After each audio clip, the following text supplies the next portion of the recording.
천사를 보신 분들, 천사 보신 분들이 있어요? 없어요? 저는 천사를 봤습니다. 나는 천사와 같이 살고 있어요. 어제 새벽 예배 끝나고 쉴 틈이 없었습니다.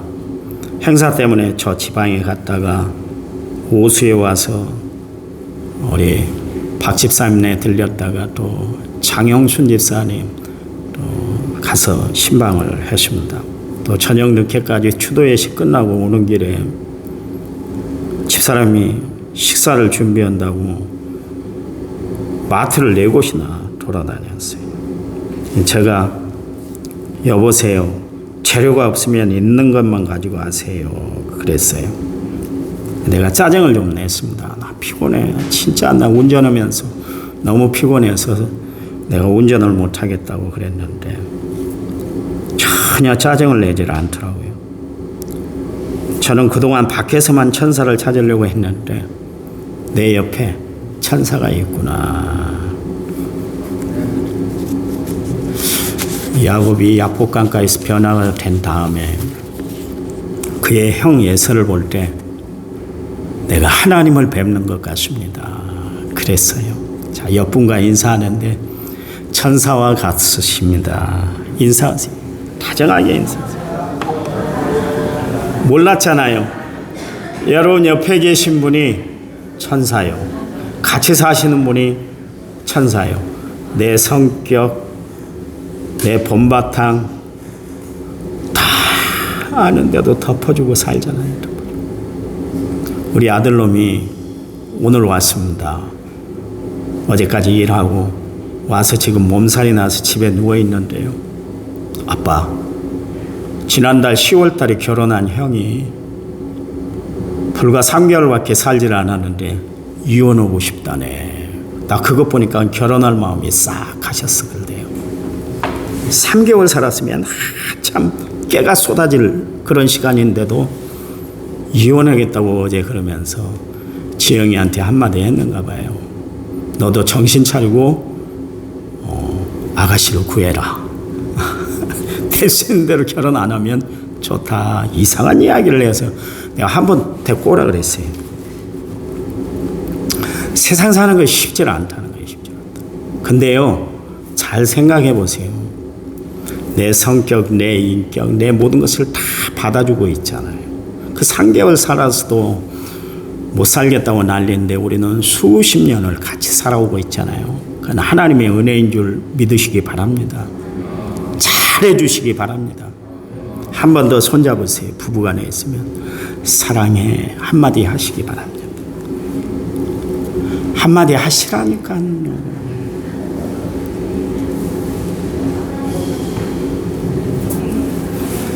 우리에게 몸의 면역력이 약해졌을 때 나타나는 현상, 신호가 4가지가 있다고 그래요.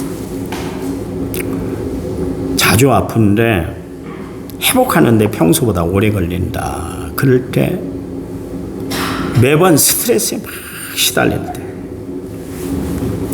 입술에 발진이 자주 생기고 젊은 나이인데도 대상포진이 나타날 때 면역 반응을 약화시키는 약을 복용하고 있을 때 그때 우리 몸에 나타나는 증상이 면역력이 약해진다는 거예요.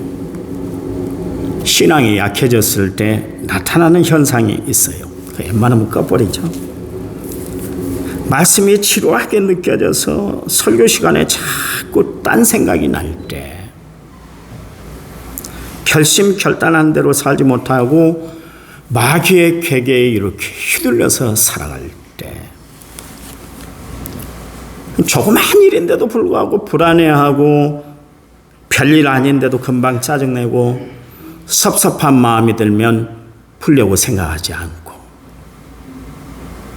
말씀과 기도로 거룩해진다고 분명히 말씀했는데 불구하고 기도가 만능이라고 했는데도 불구하고 기도할 마음이 생각이 나지 않고 기도할 생각도 전혀 하지 않고 살아갔을 때 그때 우리의 신앙이 약해졌을 때입니다.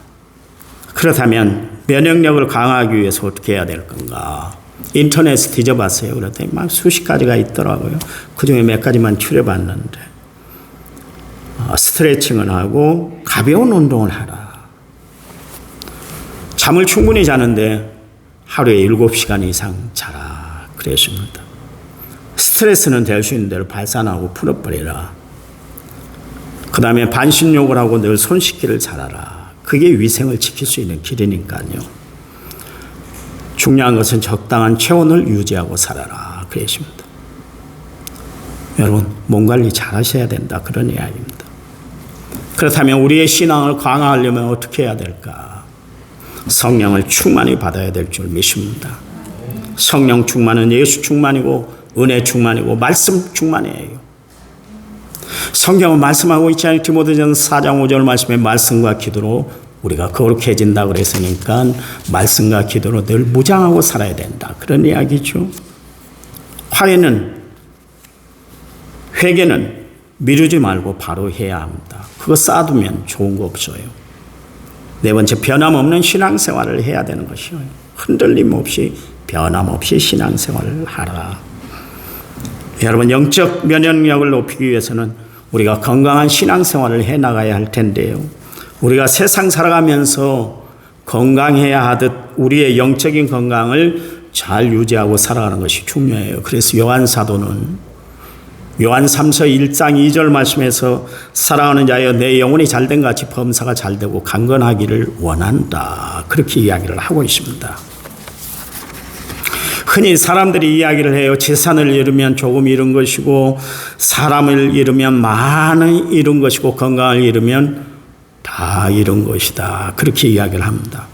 나이가 드니까 건강을 유지하고 건강한 삶을 살아가는 게 참으로 중요하다. 그것을 느끼고 날마다 살아가고 있습니다.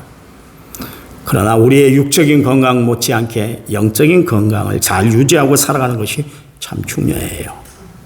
여러분, 신체 나이라는 것이 있지 않습니까? 생리적인 노화 정도를 그렇게 측정하는 것을 신체 나이다 그렇게 이야기를 하는데요. 보기보다는 어려 보이고 젊어 보이는 사람이 있고 보기보다는 늙어 보이고 늙은 사람이 있어요. 그것은 건강관리를 잘 못하면 그렇게 되는 거예요. 건강관리를 잘하면 다른 사람의 나이에 비해서 젊게 살아갈 수가 있습니다. 나의 영적인 나이는 어떻게 되는가?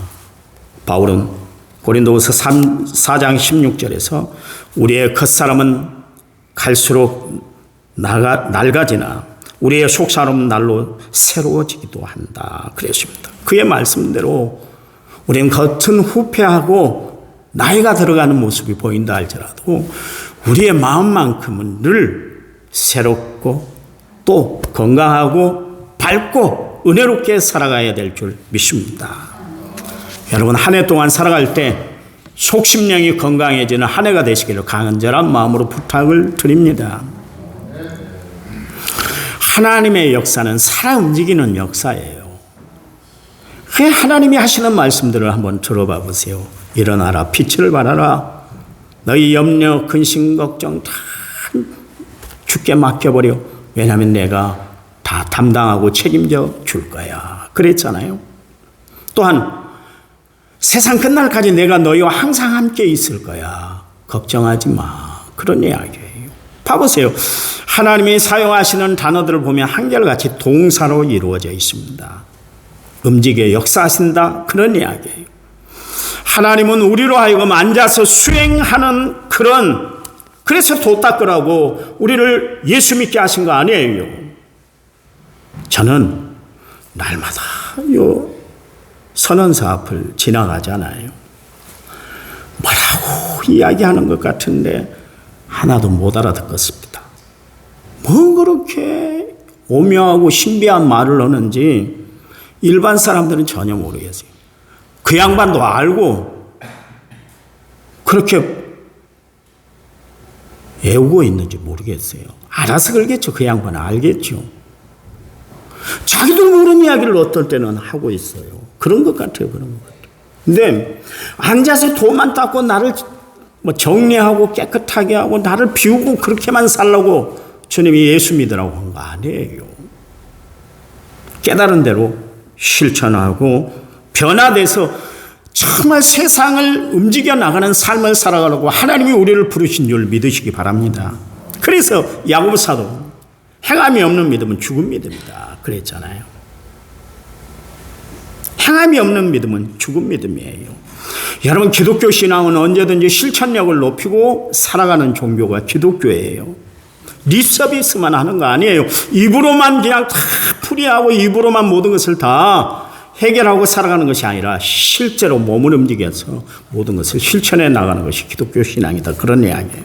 그래서 요한 사도는 요한일서 3장 18절 말씀에서 자녀들아 우리가 말과 혀로만 살아가지 말고 행함과 진실함으로 하라. 그렇게 말씀하고 있잖아요. 사랑한다. 말로만 사랑해 그런 것이 아니라 정말 어려움 당한 사람이 있으면 가서 일으켜 세워주고 헐벗고 있는 사람은 있으면 옷을 벗어 덮어주고 머무는 사람들이 있으면 밥을 싸갖고 가서 먹여주라. 그런 이야기예요. 말로만 따뜻하게 하세요. 옷 입고 사세요. 이러면 이 믿음은 죽은 믿음이다. 그런 이야기입니다. 여러분, 우리는 행함으로 하나님의 말씀을 표현하고 살아가는 성도들이 되어야 할 줄 믿습니다. 월츠만이라는 사람이 책을 하나 썼는데 자행참이라는 책을 썼어요. 자행참. 그 내용 안에 세 가지가 있는데 sit, work, stand입니다. 이게 이제 한문으로 자행참이에요. 영어로는 sit, work, stand입니다. 이게 신앙의 원리라고 그렇게 이야기를 하고 있어요. sit, 뭐예요? 앉아서 하나님 앞에 기도하는 거예요. 그리고 hang, work, 기도했으면 일어나서 일을 하라는 거예요. 기도한 대로 살아가라. 그런 이야기입니다. 하나님, 북한 동포들이 어려움을 겪고 있습니다. 그 기도만 할 것이 아니라 북한 동포를 돕기 위해서 헌금을 한다든가 어떤 액션을 취해야 된다. 그런 이야기예요. 그러면 어떻게 되는가? 참, 스탠드. 믿음이 바로 세워지고 신앙의 정체성이 온전히 세워지게 된다. 흔들림 없이 신앙생활하며 세상을 이기며 승리하며 살아갈 수가 있다. 이게 월츠만리가 쓴 자행참이란 생명의 말씀사에서 나온 조그만 책이에요. 그렇게 두껍지 않습니다. 오늘 본문은 예수님이 오병이의 기적을 베푼 뒤에 제자들로 하여금 갈릴리 바다를 이렇게 건너가게 하셨어요. 그리고 예수님은 제자들을 보내놓고 기도하러 산에 올라가셨다. 그렇게 기록하고 있습니다. 그런데 그 밤에 풍랑이 일어난 거예요. 제자들이 그 고난을 극복하려고 백방으로 힘쓰고 애썼는데 불구하고도 나아지는 것이 아무것도 없었어요. 오히려 더 거세지기만 했습니다. 진퇴양난의 기로에 빠졌다. 그런 이야기죠. 여러분, 우리 인생을 살다가 보면 이런 일들을 만날 때가 있어요. 그래서 우리 인생을 뭐라고 그러냐면 고해다. 그렇게 이야기합니다. 고생의 바다다. 순탄치를 않다는 거예요. 우리 인생이 순탄치를 않습니다. 여기 앉아 계신 분들 내 마음 먹은 대로 사라지던가요? 아니잖아요. 전혀 생각지 못한 일들이 벌어지기도 하고 내가 이렇게 살았어? 내 삶이 왜 이래? 이러면서 의문점을 낼 때가 얼마나 많이 있습니까? 그렇잖아요. 별 사건, 별 상황이 다 벌어지고 있는 것이 우리네 인생길이에요. 인생의 삶입니다. 그래요. 우리네 삶에 예기치 못한 사건, 사고들이 많습니다. 나는 안전하게 편안하게 그렇게 살고 싶은 게 내 소원인데도 불구하고 안전하지를 못해요. 누가 알았겠어요?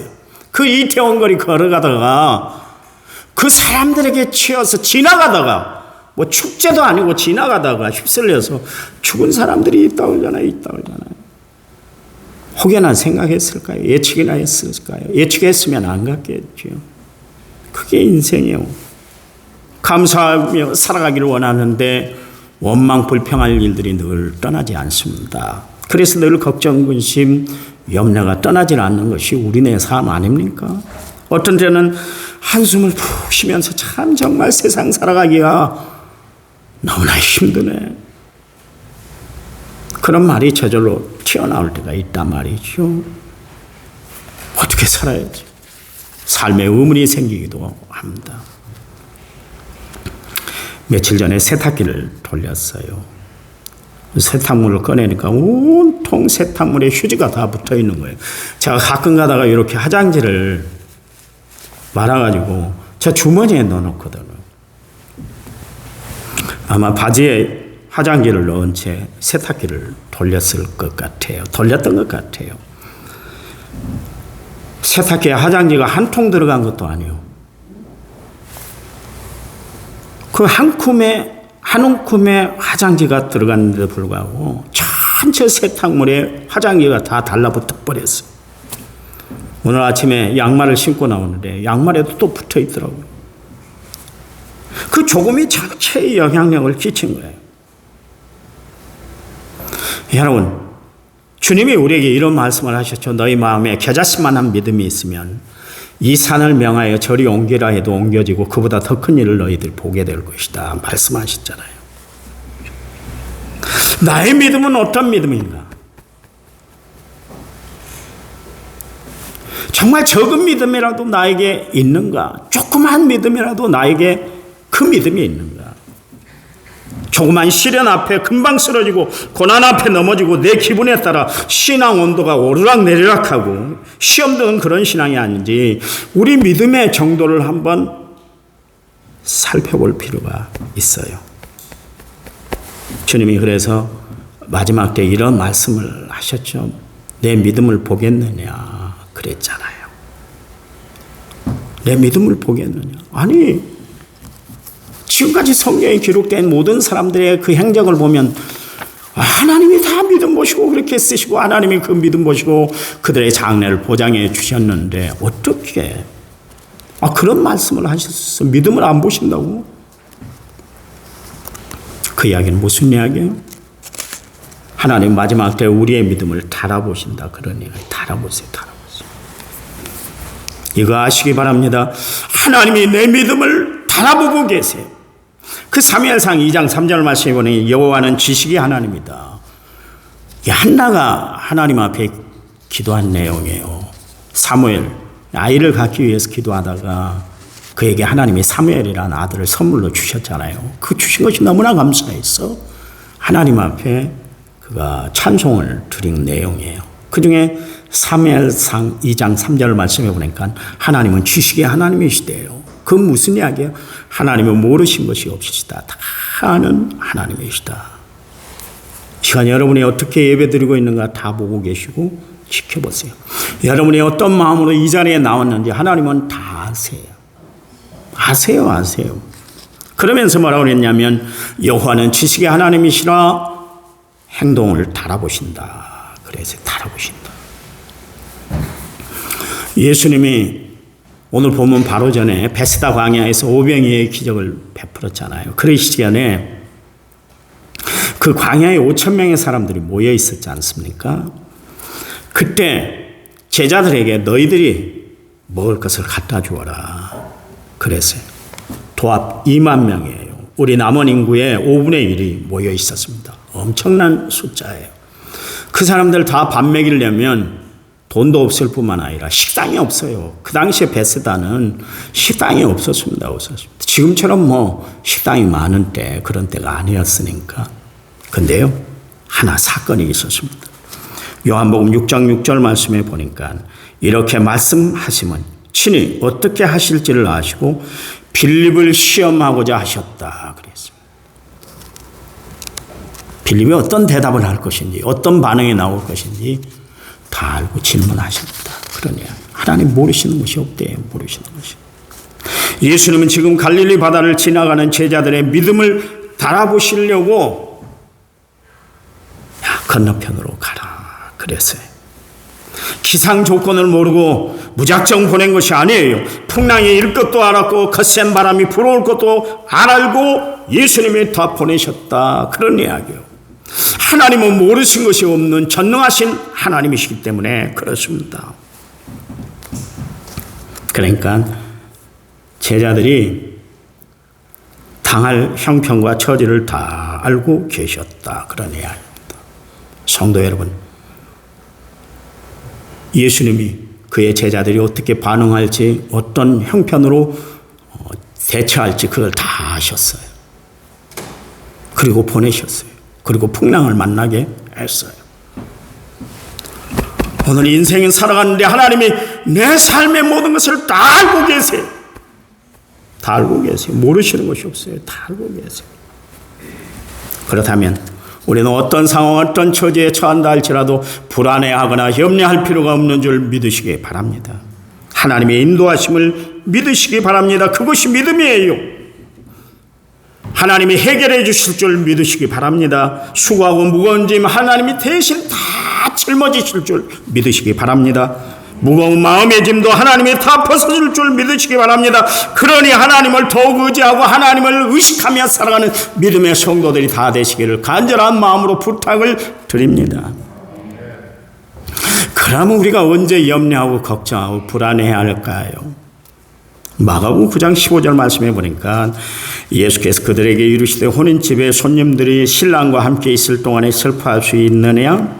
그러나 신랑을 빼앗길 날이 이르리니 그때는 금식해야 된다 그랬습니다. 우리의 신랑 대신 예수님을 잃어버렸을 때, 내 마음이 예수님이 없다고 그런 느낌이 올 때, 하나님의 임재하심이 없이 살아갈 때, 내 믿음이 약해져서 곧잘 넘어지고 시험 들 때 내게 믿음이 없다는 것을 알고 염려하며 걱정하며 불안해하고 살아야 된다, 그런 이야기예요. 우리는 주식이 떨어지고 이자가 오른 것만 염려하고 걱정하고 내 자식이 어떻게 될까 그것만 염려하며 걱정하며 살아가는데, 진짜 우리가 염려하며 걱정해야 될 것은 그게 아니다, 그런 이야기예요. 내 믿음을 잘 헤아려 봐야 된다, 그런 이야기입니다. 여러분, 믿음 공두박질 칠 때, 내 신앙이 시험 들 때 그 자리에 앉아있지 마세요. 주님께 나오시기 바랍니다. 주님께 내 사정 형편을 다 아뢰시기 바랍니다. 주님의 도우심을 구하는 성도들이 되시기를 간절한 마음으로 부탁을 드립니다. 그때 그러니까 제자들이 고통당하고 있을 때 예수님이 저들의 형편을 다 지켜보고 계셨잖아요. 그렇잖아요. 하나님은 항상 불꽃 같은 눈으로 우리를 지켜보고 계세요. 지켜보고 계세요. 그들이 애쓰게, 옛날 성경에는 괴로이 노를 젓는 것을 보시고, 이 이야기는 무슨 이야기예요?